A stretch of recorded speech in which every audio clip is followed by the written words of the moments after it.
Telah sama-sama dapat berkumpul di dalam ruangan yang sangat sederhana ini. Dan tidak lupa juga selawat kepada junjungan kita Nabi besar Muhammad SAW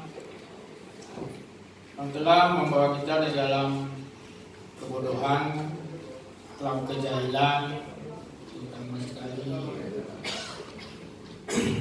kepada alam yang penuh dengan ilmu pengetahuan, teknologi, dan era digital yang sama-sama kita nikmati pada masa-masa ini.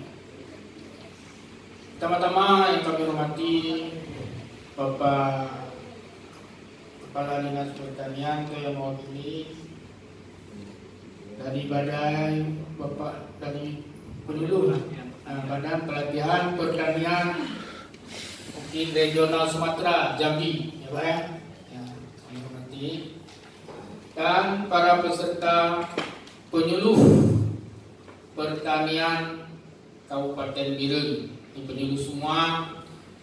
Dan alhamdulillah saya di ruang ini sudah 2 kali dengan ini berada bersama dengan para tim penyuluh di Kabupaten Biren ini, tim pertanian. Mungkin ada yang sudah mengenal, kalau jumpa-jumpa di jalan. Saya asli orang Biren, Lebu. Nah, mungkin di sini juga ada yang dari Lebu. Makmur ya. Dan saya sekolahnya juga di Lebu, kemudian di Senti Gandapura, terus sekolah di Banda Aceh.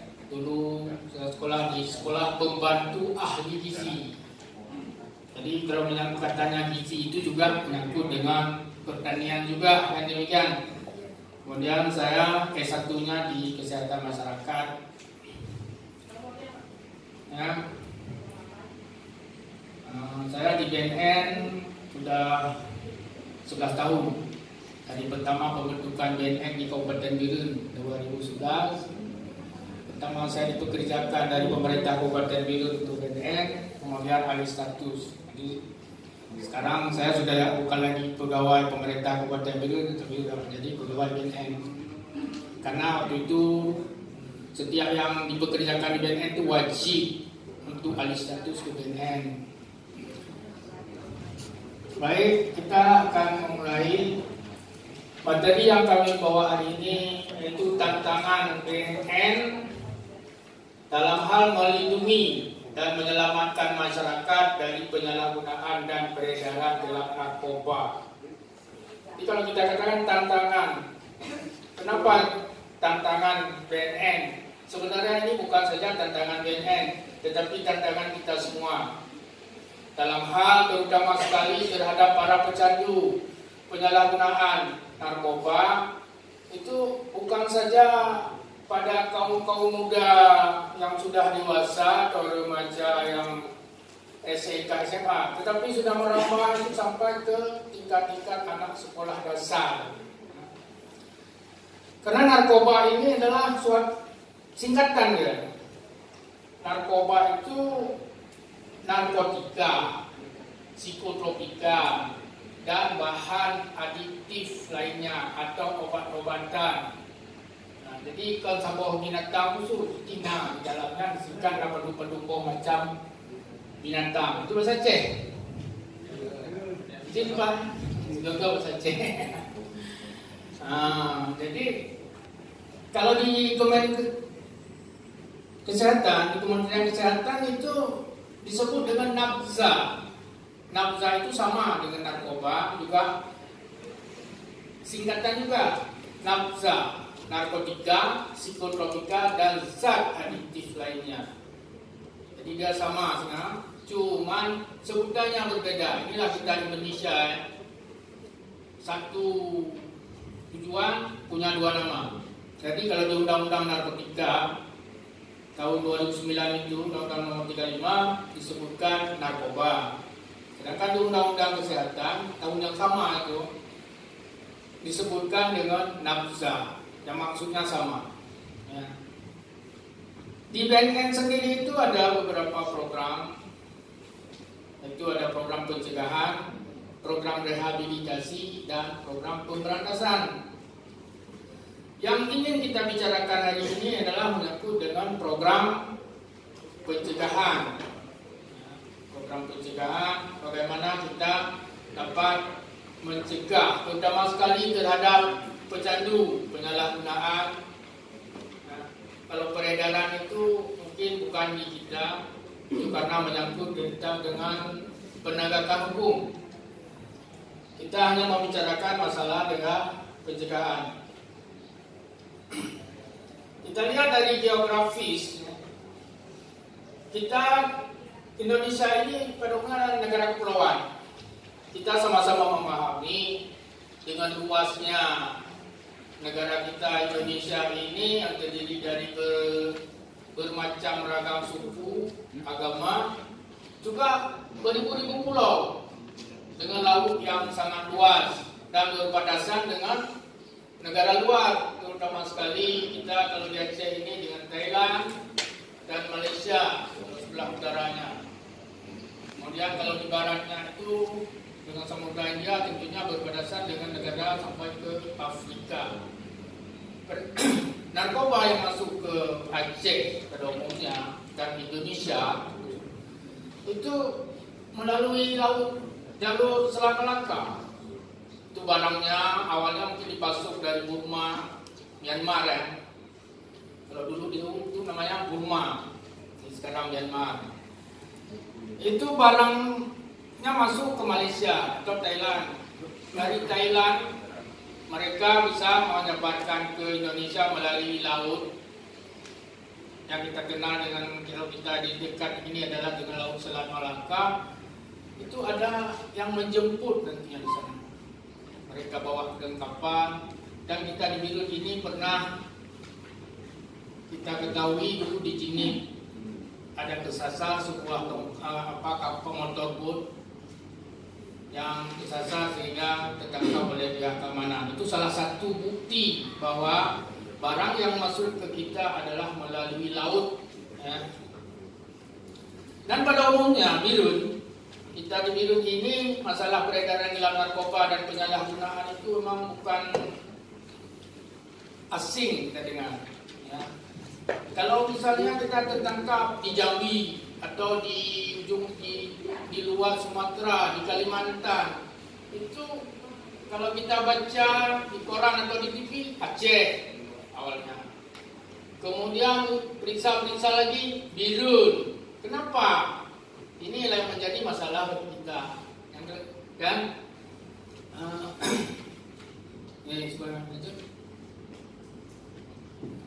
ini jenis narkoba yang terbanyak penyalahgunaan, terutama sekali ganja. Ganja itu kalau dulu nyawa rojin bakdayo, dan ganjanya favorit. Sampai nama gaulnya kalau di Aceh disebut dengan gele. Gele bukan nama. Kalau sekarang sudah diganti. Mau ganja itu sekarang nama gaulnya bakong. Mungkin yang identik dengan tembakau. Tujuannya dilabelkan nama gaul itu bukan apa-apa, hanya untuk mengelabui, ya, untuk daksong, begitu pulegok, pakai bakong. Tembakau kan nggak apa-apa. Bakau itu tembakau, Pak. Jadi kalau kita di Aceh sering jadi nama gaulnya bakong. Itu yang digunakan sekarang untuk gaul-gaul ganja. Namun demikian, penggunaan ganja itu sudah berkurang, tetapi sudah beralih. Sekarang beralih ke sabu-sabu. Sabu-sabu ini dan sangat mudah didapatkan. Mudah karena ada peredarannya. Inilah yang perlu sama-sama kita pedulikan. Ini ada benzo.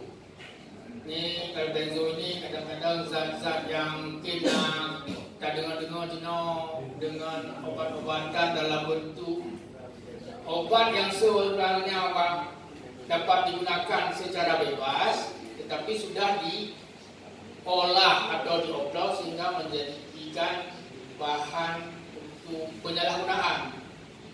Jadi kalau kita kembalikan ke kata-kata penyalahgunaan itu, sebenarnya narkotika, narkoba ini pada dasarnya dia tidak ada masalah.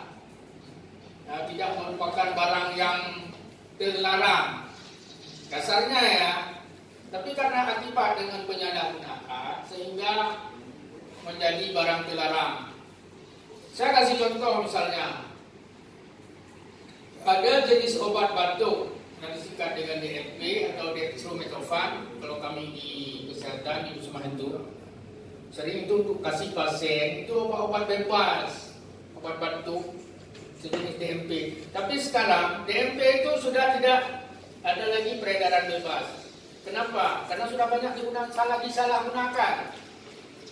Ada yang komik itu isinya dextromethorphan, DMP tadi, obat batuk. Komik itu juga sudah banyak disalahgunakan oleh para pecandu untuk menjadi happy kita katakan, atau istilah-istilah lain. Sehingga obat-obat yang mengandung dextromethorphan sekarang ditarik dari peredaran bebas, bukan berarti tidak ada lagi. Ini penyalahgunaan. Makanya saya katakan sebenarnya narkoba itu pada dasarnya memang zat atau bahan yang bermanfaat juga bagi manusia. Kita kasih contoh heroin. Heroin itu digunakan di kalangan medis.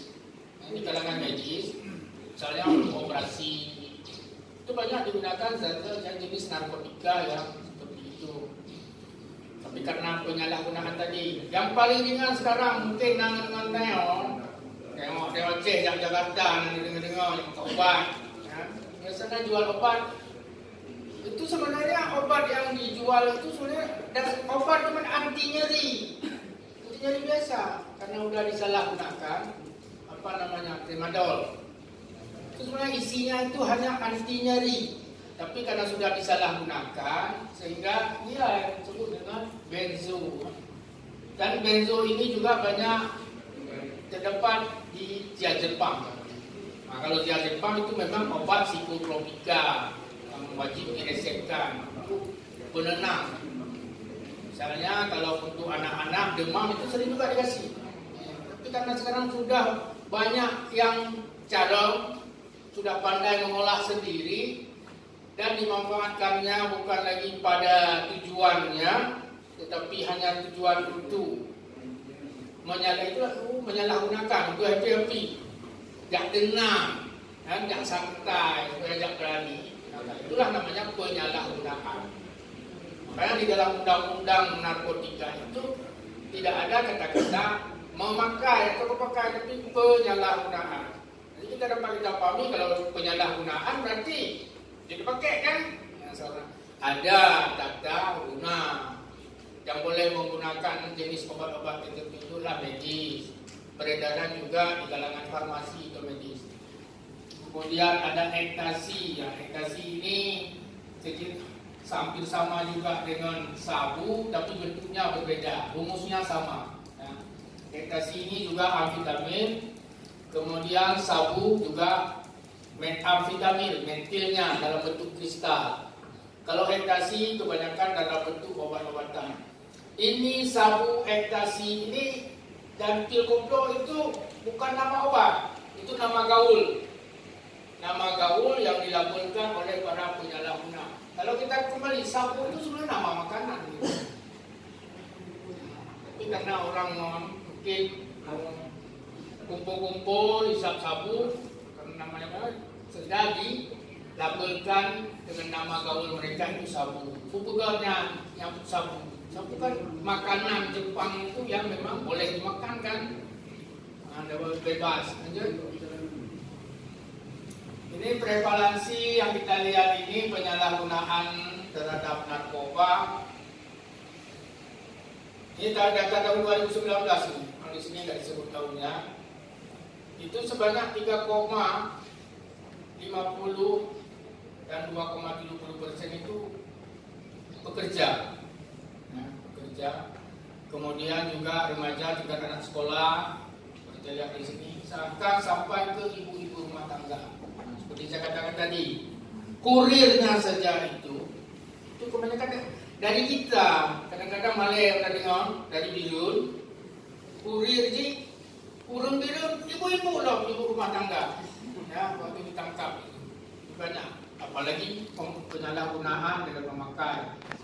Kalau pengangguran apalagi, ini kalau kita katakan pengangguran, penyalahgunaan narkoba pada umumnya awalnya dia coba-coba, kemudian berlanjut dengan kebiasaan, dia kecanduan. Dia awalnya bekerja, karena dia menggunakan narkoba juga bisa jadi pengangguran. Apalagi yang menganggur. Kalau menganggur, sambil dia pakai sendiri, dia akan menjadi kurir. Biar ada uang untuk beli. Dan di Kabupaten Bilun ini ada beberapa orang PNS, tidak perlu kami sebutkan. Dia PNS, karena dia sudah menggunakan ini barang. Sudah jadi pengguna, dan jadi pecandu, akhirnya dia jadi penganggur juga. Ya, mungkin turun neo di Bilunnya, belum yang PNS mendung ya kan.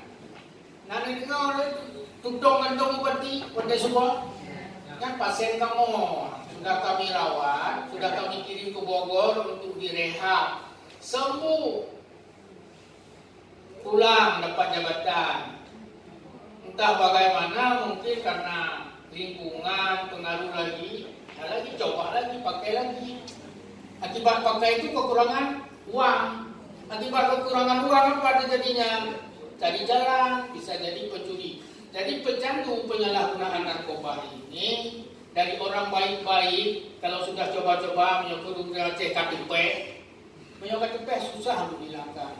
Orang baik-baik saja bisa menjurus ke tidak baik. Jadi awalnya orang baik, dia menjurus ke penyakit sosial, yang bisa jadi pencuri dan segala macam. Malah anak-anak remaja, orang tuanya sendiri dia nggak kenal lagi.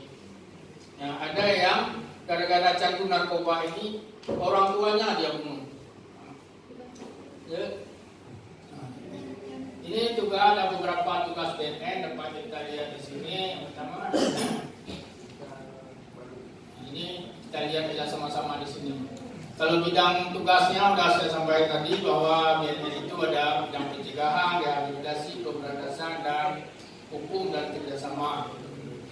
Kemudian ada bidang pemberdayaan masyarakat. Kalau kami di kabupaten, BNN di kabupaten, di kantor ini itu cuman di pencegahan, rehabilitasi, pemberdayaan masyarakat dan rehabilitasi. Sedangkan bidang hukum dan kerjasama itu di pusat.